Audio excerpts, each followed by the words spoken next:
Hello everybody, we're glad to welcome you on the HardReset.Info YouTube channel, and in this video we would like to demonstrate that you can change a password on Zoom. Well, so to begin with, open the web client or web version of Zoom at zoom.us, then log into your account.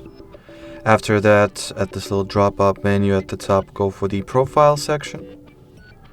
In here, scroll the page down a little, find the sign-in email and sign-in password, and in front of a sign-in password you'll find the edit option, which you want to tap on. In here you have to first enter your original password and then a new one.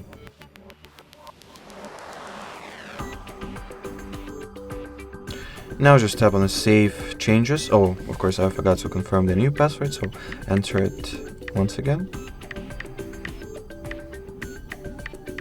And then Save Changes.